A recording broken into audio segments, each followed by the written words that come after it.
ವೇಶ್ಯಾವಾಟಿಕೆ ಅಡ್ಡೆಯ ಮನೆ ಮೇಲೆ ದಾಳಿ ದಂಧೆ ನಡೆಸುತ್ತಿದ್ದ ಮಹಿಳೆ ಸಮೇತ ಇಬ್ಬರು ಗ್ರಾಹಕರು ಪೊಲೀಸರ ವಶಕ್ಕೆ.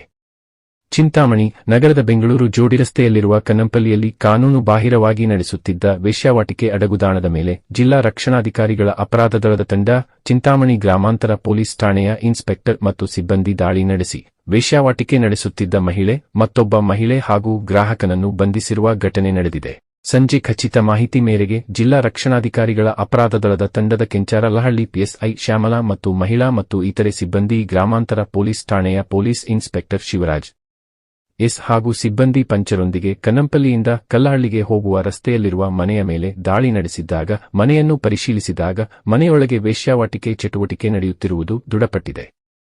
ವೇಶ್ಯಾವಾಟಿಕೆ ನಡೆಸುತ್ತಿದ್ದ ಮನೆ ಮಾಲೀಕರಾದ 55 ವರ್ಷದ ಮಹಿಳೆ, 32 ವರ್ಷದ ಚಿಂತಾಮಣಿ ನಗರದ ಮಹಿಳೆ ಮತ್ತು ವೇಶ್ಯಾವಾಟಿಕೆಗೆ ತೆರಳಿದ್ದ ಗ್ರಾಹಕನಾದ ನಗರದ ಆಶ್ರಯ ಬಡಾವಣೆಯ ನಿವಾಸಿಯನ್ನು ವಶಕ್ಕೆ ಪಡೆದುಕೊಂಡು ಪ್ರಕರಣ ದಾಖಲು ಮಾಡಲಾಗಿದೆ.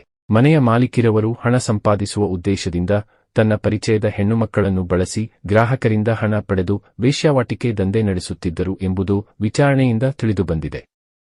ದಾಳಿ ನಡೆದ ಸಂದರ್ಭದಲ್ಲಿ ಸ್ಥಳದಲ್ಲಿ 3 ಬಳಸದಿರುವ ಕಾಂಡೋಮ್ ಪ್ಯಾಕೆಟ್ಗಳು ಹಾಗೂ ನಗದು ಹಣವನ್ನು ವಶಪಡಿಸಿಕೊಳ್ಳಲಾಗಿದೆ. ಈ ಸಂಬಂಧ ಚಿಂತಾಮಣಿ ಗ್ರಾಮಾಂತರ ಪೊಲೀಸ್ ಠಾಣೆಯಲ್ಲಿ ಪ್ರಕರಣ ದಾಖಲಾಗಿದ್ದು ಕಾನೂನು ರೀತ್ಯ ಮುಂದಿನ ಕ್ರಮ ಕೈಗೊಳ್ಳಲಾಗಿದೆ.